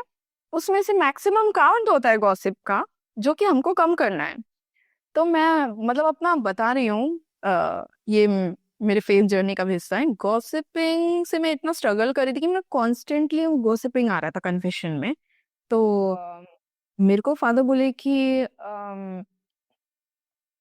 आप आपके अंदर प्रभु है, पर उनके अंदर भी तो प्रभु है। ओह, मेरी आंखें खुल गई। वहां पर मेरी आंखें खुल गई कि ठीक है, मेरे अंदर तो है, उनके अंदर भी है ना। ठीक है, हर इंसान के अंदर है। तो वो मेरे लिए इतना ऐसा मूवमेंट था कि मैं एकदम आंखें खुल जाने वाला, मुझे रियलाइज हुआ कि जो भी मैं कर रही हूँ, अगर किसी के साथ कर रही हूँ, मैं अपने प्रभु के साथ कर रही हूँ। मैंने किसी को चिल्ला दिया मतलब मैंने प्रभु को चिल्लाया है। मैं किसी को प्यार कर रही हूँ मतलब मैं अपने प्रभु को प्यार करती हूँ। और किसी का गॉसिप कर रही हूँ मतलब प्रभु का कर रही हूँ। तो कुछ स्पेसिफिक लोग हैं जिनका कुछ ज्यादा ही कर लेती हूँ कि ठीक है। पर इसके बाद, इस टाइम के बाद मुझे बहुत ज्यादा इंटरनली हेल्प मिला। मैं उनके बारे में जब मैं सोचती थी या बोलने का मन करता था, मैं अपने प्रभु को विजुअलाइज करती थी कि मेरे प्रभु हैं उनके अंदर। तो धीरे धीरे करके ना, अब ऐसा टाइम है कि मैं उनसे नफरत नहीं करती, मैं उनसे प्यार करती हूँ। बस मैं उनको अपने जीवन में बहुत पास नहीं आने देना चाहती, क्योंकि they tend to hurt me no. तो मतलब जख्मी होके खत्म भी नहीं हो जाना, बट नफरत नहीं करनी किसी से। एक तो हमारे प्रभु इतना टफ बना देते हैं सब चीज को, लव योर एनिमीज, या तो normal human being, love your enemies. One of the toughest thing that I have faced, love your enemies को फॉलो करना रहा है मेरे लिए। और बट हर दिन हम फेल होते हैं ये करने के लिए। मैं ऐसा बता रही हूँ, शायद कोई कर लेते होंगे, मैं तो बिल्कुल नॉर्मल ह्यूमन बीइंग से भी थोड़ा नीचे ही होंगी। मेरे को बहुत प्रॉब्लम होता है ये वाला करने में, मतलब लव योर एनिमीज में मेरे को इशू होता है। मैं रोज दिन मेरे को एक चप्पल उठा के मारने का मन करता है, लेकिन मैं बोलती हूँ कि नहीं, प्रभु भी तो है, उनके अंदर भी तो है। उनका कुछ सिचुएशन था होगा, उनको लग रहा होगा, उनको एनवी हुआ होगा, जेलसी हुआ होगा, या गुस्सा आया होगा, या मैं कुछ गलत करी होंगी, ऐसा मैं सोचने की कोशिश करती हूँ उनके पर्सपेक्टिव से। तो बहुत बड़ा चैलेंज जो मैं फेस की हूँ लास्ट ईयर, और हाँ, लास्ट ईयर के स्टार्टिंग में वो ये था। और जब हम प्यार के लेंस से देखना स्टार्ट करते हैं ना, जिसके लिए एक्चुअली हम बनाए गए हैं, तो लाइफ और ज्यादा ब्यूटीफुल हो जाता है। प्रभु कितना प्यार से हर चीज को बनाए हैं, हम लोग उसको देख के गुस्सा कैसे कर सकते हैं। घास उग गया, बेचारा घास को भी तो प्यार से बनाए हैं। ठीक है, उग गया, मेरा गमला में उगा है, मैं उखाड़ लूंगी, ठीक है, कोई बात नहीं। लेकिन उसी को मैं दूसरे पर लगा, जब देखो घास उग जाता है, कब तक उखाड़ती रहूं। मतलब ऐसा, मतलब मैं थोड़ा सा एक दूसरे तरह से उसको डील करने की कोशिश करती हूँ कि पर ये शुरुआत से ऐसा नहीं था, ये करते करते आया है थोड़ा। मतलब कुछ मैंने कुछ बुक्स पढ़ी और प्रैक्टिस की, फिर वो मेरे लिए काम किया नहीं किया, जो किया उसको मतलब रख के, जो नहीं किया उसको हटा के, ये सब चीजें। बट ऐसा बिल्कुल मैं बहुत ही, और नेचुरली मैं बहुत ही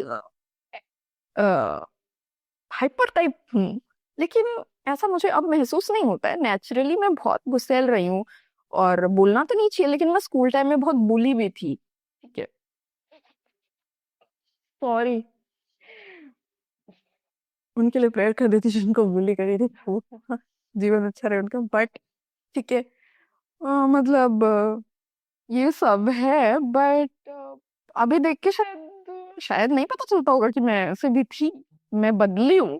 Okay, वो काफी कुछ बदल गया है। But yes, anger has been a big challenge for me, but I've dealt with it really good.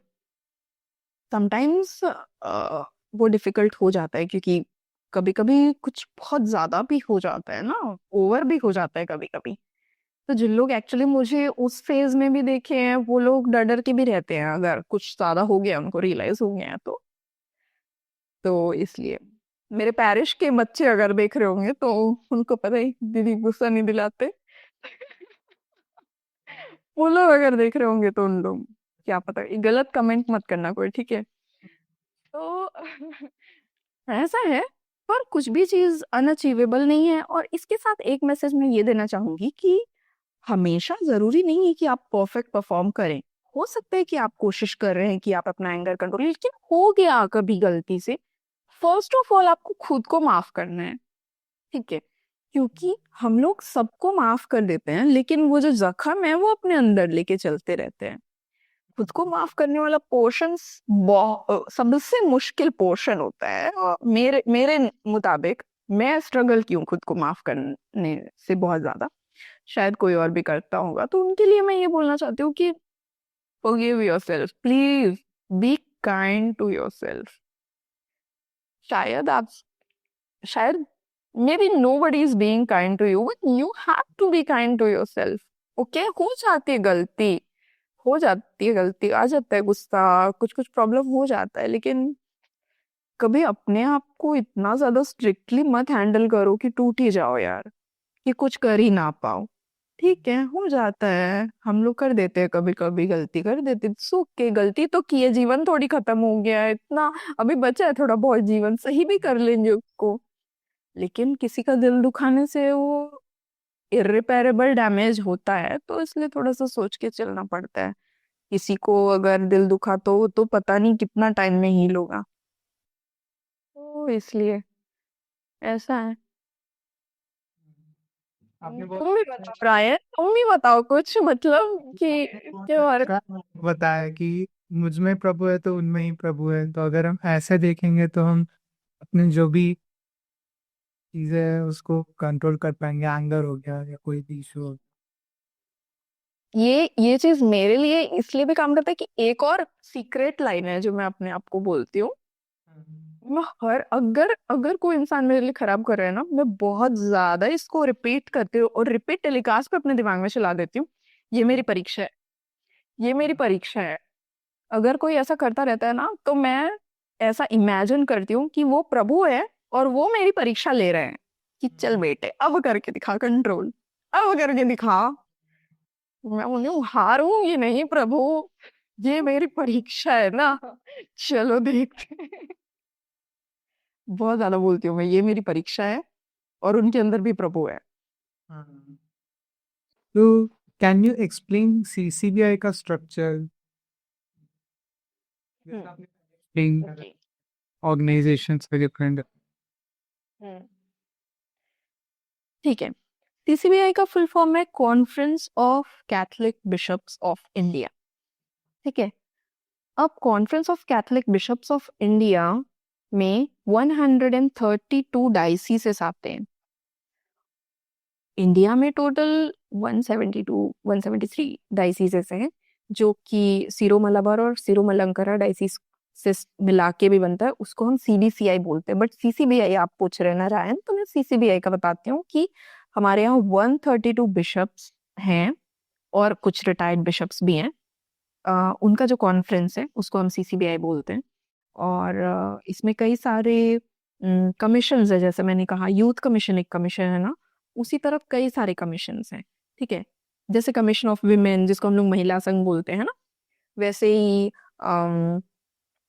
Cannon law, और ऐसे बहुत सारे कमीशन है। ठीक है, वो मैं पीडीएफ शेयर कर दूंगी, आप पूरा देख सकते हैं। अपोस्टोलेट्स हैं, और उसमें एक पार्ट है कम्युनियो भी है, मतलब वो भी सीसीबीआई का ही हिस्सा है, जिसके हम लोग पार्ट हैं। मे भी उसके बारे में हम लोग बाद में डिस्कस करेंगे। तो अम, जो ये अलग अलग कमीशंस हैं, ये अलग अलग चीजों का ख्याल रखते हैं। जैसे कि फेथ फॉर्मेशन कमीशन जो है, वो विश्वास में लोगों को आगे बढ़ाने के लिए फंक्शन करते हैं। वैसे बाइबल का मिशन है, तो बाइबल में अगर कुछ एडिट होना है या नए बाइबल्स छपने या कुछ भी है, वो सब चीज़ों को वो ध्यान में रखते हैं।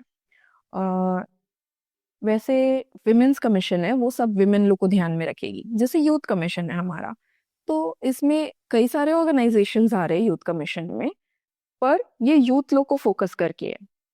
तो इस तरह से हम देखते हैं कि जो बिशप्स हैं वो ग्राउंड रूट लेवल तक पहुंचने के लिए इन कमीशंस को फॉर्म करते हैं। और जैसे उसी तरह ये जो कमीशंस है, इसके अलावा जो अपोस्टोलेट है उसमें एजुकेशन है, हेल्थ केयर है, ये सब चीजें आ जाती हैं।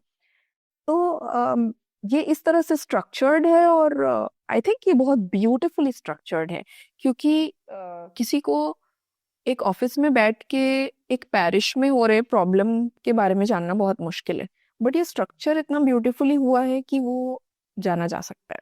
मतलब पैरिश प्रीस्ट को पता चलेगा, फिर पैरिश प्रीस्ट अपने हेड को बताएंगे, वो अपने कमीशन हेड को बताएंगे, और वहां से डायरेक्टली सीसीबीआई को पता चल जाएगा, और maybe something else also. I hope you are getting it. तो इसी का, जैसे ये जो अलग अलग कमीशन है ना, इसी की पेस्टोरल प्लान है जिसको हमको इम्प्लीमेंट कराना है। ओके, सो हम बात करते हैं कम्युनियन के बारे में। एंड आपका पार्ट क्या है उसमें? Okay, Communio, first of all I love Communio. Okay, Communio Communio CCBI का एक इनिशिएटिव है। इसमें इसका मतलब हमारा जो मोटो है वो है प्रेयर सॉलिडारिटी मिशन। हम आप सुने कम्युनियो संडे के बारे में? कम्युनियो संडे हमारे हमारे हाँ, चर्च में जो एक अनाउंसमेंट होता है, कम्युनियो संडे का जो अनाउंसमेंट होता है, उसमें एडवेंट का जो फर्स्ट संडे होता है, अ, मतलब आगमन काल का जो पहला संडे होता है, वो कम्युनियो संडे होता है। उसमें जो भी कलेक्शन होता है, वो कलेक्शन एक जगह जमा होता है कम्युनियो में, और उसके बाद वो मिशन एरियाज में यूज किया जाता है। जैसे कई बार हम देखते हैं कि मिशन एरियाज में लोगों के मन में बहुत विश्वास है, बट उसको एक्सप्रेस करने के लिए उनको जरिया नहीं है। मतलब वो लोग प्रेयर तो करना चाहते हैं, बट उनके पास चर्च नहीं है। तो वो लोग कई सारी ऐसी जगह हैं हमारे देश में जहाँ पे वो लोग पत्ते काट के, बैम्बूज तोड़ के चर्च बनाते हैं। छोटा छोटा, अपना चर्च नहीं, चैपल बनाते हैं, और पुराने कपड़े लाते हैं, कोई नए कपड़े भी लाते हैं, और फिर उसको ढक के वहां पे प्रेयर करते हैं, और इस तरह से। तो हम ऐसे जगह पे रहते हैं जहाँ हम रियलाइज नहीं करते कि जो हमारे पास है वो भी बहुत ज्यादा है। क्योंकि कुछ ऐसे जगह है जहाँ पे कुछ भी नहीं है, और वो लोग को एक मास करने के लिए 3 महीना 6 महीना वेट करना पड़ता है, क्योंकि वहां पे कोई ब्रिज नहीं है, उतना दूर कोई जा नहीं सकते, पहाड़ी रास्ता इलाका, दूर दराज, और एकदम रूरल एरिया। तो जो ऐसे जगह होते हैं वहां पे कम्युनियो काम करता है। वो फाइनेंशियली हेल्प करता है चर्च बनाने में, अपना फेथ को जीने के लिए लोगों को हेल्प करता है, कि और इवेंजलाइजेशन के काम में काम करता है। अ, और हम लोग कम्युनिटी वॉलेंटियर्स हैं, ले मिशनरीज। ले मिशनरीज मतलब जो फादर सिस्टर नहीं होते, फिर भी मिशनरी होते हैं। मतलब वो लोग शादी जीवन जी सकते हैं, पारिवारिक जीवन जी सकते हैं, और उसके बावजूद वो मिशनरीज होते हैं। हमारा काम ये है कि हम कम्युनियों के बारे में लोगों को बताएं, जिससे लोग खुद कम्युनियों के बारे में जानें और कम्युनियों को हेल्प करें। हम लोग यूजुअली प्रेयर करते हैं कम्युनियों के लिए, अपने जीवन से कम्युनियों के बारे में बताते हैं, और हम कम्युनिटी वॉलेंटियर्स यूजुअली एक साथ मिलके प्रेयर करते हैं। और कम्युनिटी संडे जब आने वाला रहता है, तो हम लोग उसके लिए बहुत पहले से प्रिपेयर करते हैं, पंपलेट वगैरह लेके जाते हैं, घर में जाके बताते हैं कि कम्युनिटी क्या है। और ये तो रहा कम्युनिटी संडे का बात। इसके लिए हम लोग कई सारी तैयारियां करते हैं, और कम्युनिटी संडे के लिए लोगों को तैयार करके रखते हैं कि हाँ, अब कम्युनिटी संडे आने वाला है, आप लोग देखिए कि ऐसा ऐसा करता है कम्युनिटी। मतलब आप जो सैंडविच में जो डाल के दे रहे हैं उससे क्या हो रहा है आपको पता चलना चाहिए, है ना? आप अननोन नहीं होने चाहिए कि आप क्या कर रहे हैं। तो इसलिए, और उसमें हम लोग ये भी देखते हैं कि कई सारे दानदाता हमारे ऐसे हैं जिन लोग रेगुलर बेसिस पे अपना दशमांश देते हैं, या फिर ऐसा। तो और कम्युनिटी वॉलेंटियर्स, एक नया बैच आने वाला है, अभी फोर्थ बैच, मैं थर्ड बैच हूँ, और एक फोर्थ बैच आने वाला है कम्युनिटी वॉलेंटियर्स का। अभी उनकी ट्रेनिंग स्टार्ट होगी गोवा में नेक्स्ट मंथ। तो उसके लिए हम लोग प्रेयर कर रहे हैं, शाम को रोजरी करते हैं। और ये एक कम्युनिटी है जिसमें हम लोग एक साथ एकजुट होके प्रभु की महिमा कर रहे हैं। मतलब हमको पता है कि हमारे लाइफ में कितनी सारी चीजें हो रही है, और प्रभु के लिए काम करना अ, हमारा सुख है। We love doing it. So जब हमारी जरूरत पड़ती है किसी भी मिशन एरिया में, अगर हमारी जरूरत पड़ती है, तो हम वहाँ पे जाते हैं। और जैसे हम लोग को डिप्लॉय किया जा सकता है अगर कहीं पे कैटेकिज्म देने के लिए कोई नहीं मिल रहा और हम में से कोई फ्री है तो हम वहाँ पे जा सकते हैं और कैटेकिज्म पढ़ा सकते हैं बच्चों को, जहाँ उन लोग कुछ नहीं जानते या किसी को बाइबल पढ़ना नहीं आता पर उनको बाइबल पढ़ना है, मतलब सुनना है, तो हमारे पास अगर टाइम है हम वहाँ जाके पढ़ के सुना सकते हैं। All these things. हालांकि ये अभी हम लोग एक्टिवली स्टार्ट नहीं किए, बट हमारा ट्रेनिंग हुए अभी 1 साल ही हुआ है, बट ये काम है हमारा। हम हमारी लाइफ में हमारे पास जब भी टाइम होगा हम मिशनरी बन के जाएंगे और जहां पर भी जरूरत है वहां पे इवेंचुलाइजेशन करेंगे। तो ये है हमारा काम। और हम लोग बहुत ही अभी एक्टिव है, हम लोग यूट्यूब में दिख जाएंगे। अगर किसी को भी इंटरेस्ट आ रहा है कम्युनियो क्या है तो कम्युनियो का यूट्यूब पेज देख सकते हैं। बहुत सारे वीडियोस है हमारे, हम क्या काम करते हैं। कैथलिक कनेक्ट में भी बहुत सारे न्यूज़ है कम्युनियो के, तो उसमें भी देख सकते हैं। ओके। सो एक और बात मेरे को पूछना है कि हम्म। आजकल के यूथ में ये मिशनरी वर्क के लिए मोटिवेशन बहुत कम है, तो आप उनको कैसे मोटिवेट करोगे इन सब चीज़ों के, या क्या स्टेप्स हम कर सकते हैं अपने चर्च में या अपनी पर्सनल लाइफ में इन चीज़ों के लिए? मिशनरी वर्क, हर काम जो हम सेवा के लिए करते हैं वो मिशनरी वर्क है। ओके, मतलब हर सेवा का काम जो हम चर्च में कर रहे हैं वो मिशनरी वर्क कहा जा सकता है मेरे हिसाब से। तो मैं कैसे लोगों को ये बोलूंगी, मतलब मैं क्या बोलूंगी ऐसा। अम, मैं बस अपने लाइफ के बारे में ही बता सकती हूँ। हम कि हमारे पास सब कुछ भी होगा तो हमारे पास कुछ कमी सी महसूस होती है। हमारे पास कुछ नहीं होगा तो ऑफ कोर्स हमको कमी महसूस होती है। बट जब तक हमको सब कुछ नहीं मिल जाता हम रियलाइज नहीं करते कि वो जो कमी हमको बाद में महसूस होने वाली है वो प्रभु की कमी है।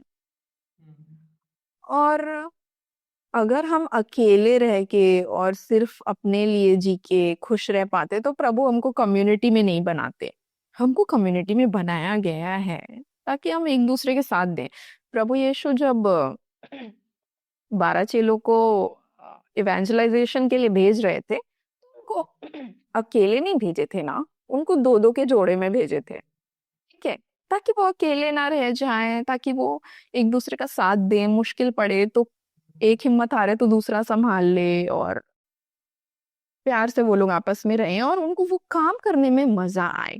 अल्टीमेटली ये गोल था मेरे समझ के मुताबिक। ओके, तो आ, इस तरह से अगर हम दूसरों के लिए कंपैशन फील नहीं कर रहे हैं, आ, जो सबसे बड़ी टीचिंग प्रभु हमको सिखा के गए हैं कि अपने पड़ोसियों को अपने समान प्यार करो। ठीक है, दूसरों को अपने समान प्यार करो। फर्स्ट ऑफ ऑल दूसरों को तो प्यार ही करना मुश्किल होता है। ओके, अब उसको वो लेवल अप करके गए हैं, अपने समान प्यार करो। ठीक है, गॉड, टफ। तो ये सारी टफ चीजें हैं, इसलिए मैं अक्सर अपने यूथ को बोलती हूँ, अपनी बहन को भी बोलती हूँ कि living a Catholic life, living a Christian life is not an easy thing. It's a tough thing to do. Okay, you have to do it every day. हर दिन फेल भी अगर हो गए तो भी next day you have to do it again. So missionary work is like living a true Christian life। जरूरी नहीं है कि आप किसी ऑर्गेनाइजेशन से जुड़ के मिशनरी वर्क करें, आप अपनी डेली लाइफ में भी मिशनरी वर्क कर सकते हैं। और किसी को दे के जो खुशी मिलती है वो किसी और चीज से नहीं मिलती है। ये मेरा पर्सनल एक्सपीरियंस है। मैं एक छोटा एग्जांपल बताती हूँ आपको। मेरे पास 100 रुपए होंगे अगर, ठीक है, तो मैं उससे क्या क्या कर सकती हूँ। मैं सबसे पहले तो उससे जाके गुपचुप खाऊंगी 60 रुपए का। ठीक है, उसके बाद जो 40 रुपए बचेगा ना उससे मैं अमृतुल में जाके चाय पीऊंगी अपनी बहन के साथ। ठीक है, गुड़ चाय। हो गया, 100 रुपए खत्म हो गया। और अगर वही 100 रुपए को अगर मैं किसी बूढ़े इंसान को दी हूं जिसका हाथ थर थर आ रहा है, जिसके पास खाने के लिए नहीं है, वो उसके लिए कितना मायने रखता है। वो 2 टाइम का खाना खा सकता है उससे। और मैं मेरे को तो 2 टाइम का खाना मिल ही रहा है घर में, मैं तो नहीं भी खाऊंगी, वो 100 रुपए को मैं नहीं खर्चा करूंगी, मैं दे भी दूंगी तो मेरे को कोई फर्क नहीं पड़ रहा है, ठीक है। लेकिन अगर वो मैं उसको दी हूँ तो ना उसका वैल्यू इतना ज्यादा हो जाता है। मेरे पास उसका वैल्यू थोड़ा सा है, 2 घंटे में खत्म हो जाएगा, लेकिन उसके पास उसका वैल्यू कुछ बहुत ज्यादा हो गया है। अब इसके लिए मैं एक लाइव एग्जांपल देती हूँ। मैं और मेरी बहन आ रहे थे ट्रेन में, जनशताब्दी से आ रहे थे, ठीक है। रायन जाने का जनशताब्दी तक चलता, ठीक है।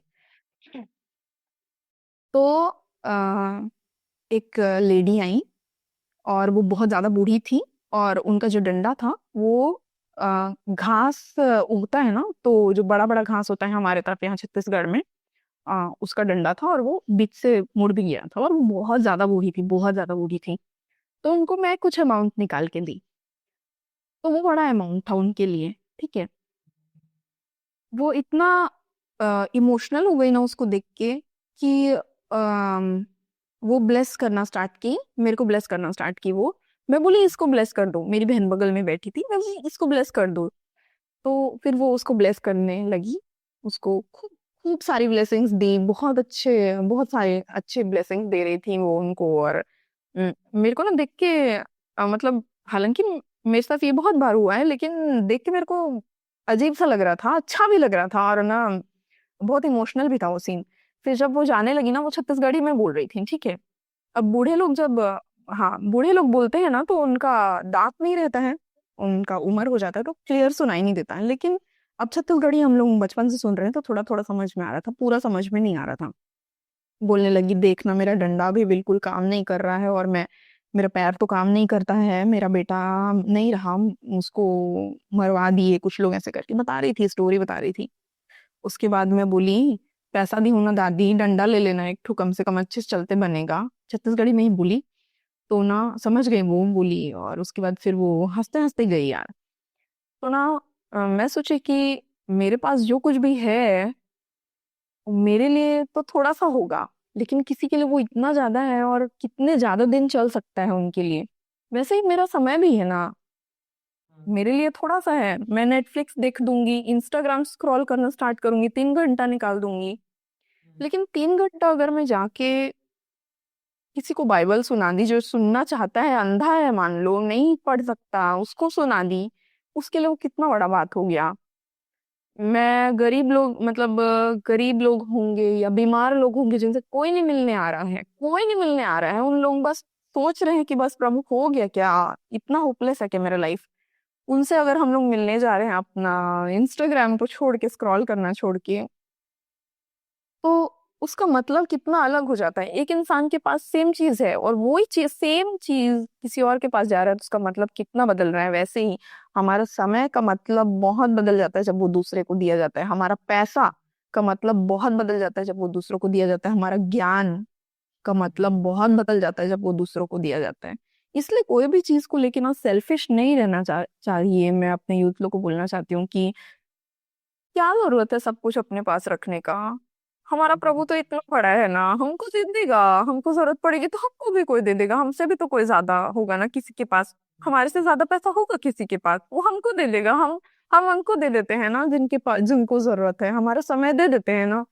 क्योंकि ऐसा नहीं है कि किसी के पास टाइम नहीं है, ठीक है, ऑनेस्टली बता रहे हो, हम लोग अपना टाइम वेस्ट कर रहे हैं, बस उसको यूज नहीं कर रहे हैं। जो बोल रहे हैं ना हम करियर में ध्यान देंगे, करियर में ध्यान देंगे, कोई 3 घंटे ज्यादा नहीं पढ़ रहा, ठीक है। कुछ एक्सेप्शंस होंगे, कुछ लोग पढ़ रहे होंगे, सॉरी जो लोग पढ़ रहे हैं उनको नहीं बोल रहे, लेकिन जो लोग स्लैक ऑफ कर रहे हैं और इंस्टाग्राम स्क्रॉल कर रहे हैं, यूट्यूब देख रहे हैं, ये सब में अपना टाइम वेस्ट कर रहे हैं, उनके पास बहुत टाइम है सेवा काम करने का, बहुत टाइम है चर्च में आने का, बहुत टाइम है आईसीवाईएम में जुड़ने का, या कि कहीं भी और जुड़ के काम करने का बहुत टाइम है सबके पास, मुझे पता है। पर वही अंदर से भी तो मनाना पड़ता है ना, इंटरनल वॉर ही सबसे मुश्किल वॉर होता है। जैसे रैन रैन है, ठीक है, रैन के मन में आइडिया आया है यूट्यूब चैनल चलाएं, बहुत हजार लोग के मन में ये आइडिया आया होगा, बट एग्जीक्यूट कितने लोग कर रहे हैं? वो वीडियो देखते रह जा रहे हैं, बट कुछ लोग एग्जीक्यूट कर रहे हैं। बोलने का ये मतलब है कि कर लेते हैं ना कुछ यार, कब तक बैठे रहेंगे, हमारी जरूरत है इस दुनिया में यार। हम सब इतने सारे हजार लोग मिलके 1-1 घंटा दे देंगे तो 1000 घंटा नहीं हो गया? कुछ तो अच्छा कर ही लेंगे, हाँ, एक पौधा तो लगा ही लेंगे। हाँ, तो मैं ऐसी ज्यादा बोल दी, सॉरी, इतना ही बोलूँ, ये वाला हो गया। एंड करने से पहले what's your final message for the youth and Catholic people? हम्म।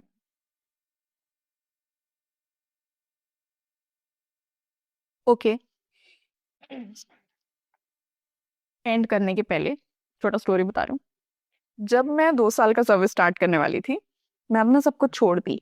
मैं अपना प्रोफेशन छोड़ दी। मैं सब कुछ से ब्रेक ले ली। मैं सिर्फ सर्व करने के लिए स्टार्ट करी, क्योंकि उस टाइम मैं डाइसेशन में प्रेसिडेंट की तरह भी काम कर रही थी, फिर नेशनल टीम मेंबर भी थी, तो बहुत सारा मेरे को काम हो जाना था। मैं सब कुछ छोड़ दी और मैं सिर्फ सर्व करने लगी। लोग मेरे को इतना एक्यूज करते थे, मेरे पड़ोसी थे, बहुत सारे लोग, मतलब बोलते थे कि ये क्या स्टूपिडिटी है, कुछ करते करते करो ना। मेरे खुद के रिलेटिव मेरे खुद के रिलेटिव एक सिस्टर है जो मेरी रिलेटिव है, ठीक है, मुझे बोली कि ये सब तो ठीक है बेटा, साइड साइड में होता रहेगा, बट तुम काम करो ना, कुछ घर वर में मदद करो फाइनेंशियली। तो आपकी लाइफ में बहुत सारे ऐसे लोग आएंगे जो आपको कुछ ऐसी चीजें बताएंगे जो शायद गलत है, या फिर उनकी नजरों में सही होगी, नो डाउट सही भी है, बट आपके मन में आपको पता होगा, पवित्र आत्मा आपको बताएगा कि सही क्या है। अगर आपको सेवा का काम करना है और आपको अगर अंदर से पता चल रहा है, तो कोई और आपके और आके नहीं बताएगा आपको। तो ये फर्स्ट मैसेज है, पीछे मत हटिए। फर्स्ट मैसेज है, पीछे मत हटिए, आगे बढ़िए। और बैठिए मत, खड़े हो जाइए, एक कदम चलिए ना, एक कदम बस चलिए, पर बैठे मत रहिए, कुछ तो करिए। और सेकंड मैसेज है, हिम्मत मत हारना, ठीक है, बिल्कुल हिम्मत मत हारना। बहुत सारा मुश्किल आएगा, बहुत लाइफ डिप्रेसिंग लगेगा, ओके, पर don't give up, never never give up. मैं एक चीज हमेशा बोलती हूँ, I can do anything, there is only one thing I can not do, is giving up. I can never give up. तो मैं ये चाहती हूँ कि डोंट गिव अप, बट अपने आप को इतना एग्जॉस्ट मत कर देना कि खत्म हो जाओ पूरा, ठीक है। ये थर्ड मैसेज है मेरा कि burn out don't burn out while doing anything, don't burn out, okay, rest, rest. The Lord has also rested. He also needed sleep. You also need sleep, rest, calm mind, okay. Next thing I want to tell everyone very strongly, आखिरी message मैं बहुत strongly बोलना चाहूंगी कि सबके लिए emotionally जगह बनाइए, क्योंकि आजकल यूथ ना इतना अकेले हो गए हैं, उन लोग किसी के ऊपर भरोसा नहीं करते अपने मन की बातों को शेयर करने के लिए। और हम एज ए कैथलिक ऐसे नहीं होना चाहिए। हमको जगह बनानी है लोगों को बोलने में। Don't be judgemental when people are telling you what they are feeling. Don't be judgemental, don't speak of the things, उन चीजों के बारे में जिनको आप कोई दिल से बता रहा है, बाहर जाके मत बताइए। इसी सब के कारण लोगों को ट्रॉमा हो रहा है और वो लोग किसी को कुछ नहीं बता पा रहे हैं। सब बातों को इधर उधर लीक मत करिए। आप सबके लिए स्पेस बनाइए, सेफ स्पेस बनाइए ना बात करने के लिए। कोई अकेला रह जा रहा है, इसकी जिम्मेदार हम भी हैं। हम भी किसी को हर्ट किए होंगे ना, कि हम उसका बात कहीं और बता दिए, या हम सुनते टाइम कंपैशनेट नहीं थे, उसका पूरा बात ही नहीं सुने। तो क्या मतलब है, कोई दुखी होके अगर बता रहा है और उसका पूरा बात नहीं सुने, तो वो दोबारा कैसे बताएगा हमको? शायद दोबारा किसी को भी नहीं बताएगा। हो सकता है वो आखिरी बार किसी को बताने का कोशिश कर रहा था। तो ये मैसेज मैं इतना स्ट्रांगली इसलिए दे रही हूँ क्योंकि मैं देखी हूँ कितने सारे लोग अकेले रह रहे हैं, बहुत सारे लोग स्ट्रेस्ड हैं, डिप्रेस्ड हैं। इसका इकलौता रीजन यही है कि उनको कंपैशनेट ईयर्स नहीं मिल रहे, सुनने कोई सुन नहीं रहा। सब लोग सुनने वाला बन जाओ ना यार, सब सुनने वाला बन जाएंगे तो तुम्हारा सुनने का टाइम आएगा तो भी कोई रहेगा सुनने के लिए। किसी की बातें इधर उधर बताना बंद करें, कॉमन सेंस के साथ बिहेव करना है। प्रभु यीशु हमको सबसे पहले तो Christianity is all about love. It's loving. If you love somebody, you will not hurt them. You will not break them in between. They are sharing their emotions with you. So I want everyone to make space. Be somebody's safe space. Don't leave people struggling. अगर कोई struggle कर रहा है, आपको पता चल रहा है, please help them, try to listen to them. बहुत लोग बोलना चाहते हैं बट बोल नहीं पा रहे हैं क्योंकि सुन नहीं रहा कोई। प्यार से सुनने वाला चाहिए सबको। मतलब जज मत करो यार किसी को, सुन लो ना, करे होंगे गलत लेकिन बाद में बताना उनको गलत था। जब रो रहा है तब तो मत बताओ। And then lastly, read your Bible every day. One line. One line. Just one line. If you don't want to read it, write it. If you are stressed, write one Bible verse 10 times. ये KG1 का homework की तरह. Just do it. Just do it because I am saying it. It will be of some help. Just write it down. If you don't want to read it, write it. If you want to write it more. Read, write. एक line. उससे ज्यादा करने का मन करे, most welcome. जिसके Bible में धूल जमी, प्लीज साफ करो, प्लीज निकालो, बाहर निकालो। रोजरी करना है, रोजरी करो, मन लगा के, बस मन लगाओ ना, धीरे धीरे मन लगेगा। एक ही बार में मन भी नहीं लगता। हमारा मन ना थोड़ा स्क्रॉल करते करते वो हो गया है, फोकस नहीं कर पाता। But so this is the last message I want to give. Don't leave your Bible. Take your Bible everywhere. Read it, write it down, write what you think about it. And yeah, be happy. Be happy, please. Being happy is your duty. If you're sad still, there's a verse. It says rejoice. आनंद मनाओ। ठीक है, तो ऐसे दूसरे लोगों को भी मदद करना है आनंद मनाने में। उनका क्या इशू है सब देखना है। और कुछ भी हेल्प चाहिए तो रीच आउट टू पीपल। अब मैं रीच आउट तो बोल दी, लेकिन जिनको वो लोग रीच आउट कर रहे हैं अगर वो नहीं सुने तो मैं क्या करूंगी। लेकिन इसलिए मैं बोल रही हूँ सब लोग को लिसनर बनो थोड़ा, ताकि रीच आउट करने वाले लोग अकेले ना रह जाए। या this and I hope good, best, joyous year ahead to everyone. This is just the beginning. साल शुरू हुआ है। मैं सबको चाहती हूँ कि सबका ये साल अच्छा हो, बहुत आनंदमय हो, कुछ नया हो, इसमें कुछ बहुत ही मिराक्युलस हो सबके लिए। जैसे मेरे जीवन में हर दिन एक मिरेकल हो जाता है, 1 2 3 4 बहुत सारे हो जाते हैं, मैं गिन नहीं पाती। उसी तरह मैं चाहती हूँ कि हर इंसान के पास आंखें आ जाए वो देखने के लिए, क्योंकि उनके जीवन में भी होता ही होगा, पक्का देख नहीं पा रहे होंगे या और ज्यादा होने लगेगा। So this is this, and lastly, I want to thank Ryan for listening to me. I speak too much, I know. ठीक है, thank you for calling me. कुछ बातें मैंने बताई, कुछ तो मैं लेंदी नहीं कर रही हूँ बिकॉज ऐसे ऐसे टॉपिक्स पे हमने बात की है जो खुद में बहुत लंबी हैं। तो मैं कुछ मटेरियल शेयर कर दूंगी। आई होप रायन उसको अपलोड कर देंगे। एंड आप लोगों को चाहिए, आप मे बी रायन को कमेंट में पूछ सकते हैं, तो वो बाद में मुझसे मांग के फिर वो डाल देगा एडिट करके। I don't know how it goes. तो या thank you for listening Ryan. Thank you so much for coming for this podcast. It was a wonderful podcast और I hope कि जो भी ऑडियंस से देख रही है पॉडकास्ट वो मोटिवेट होंगे एंड अपने फेथ जर्नी को और इम्प्रूव करेंगे और क्राइस्ट की तरफ और बढ़ते रहेंगे। So thank you so much. Thank you Ryan, thank you everyone.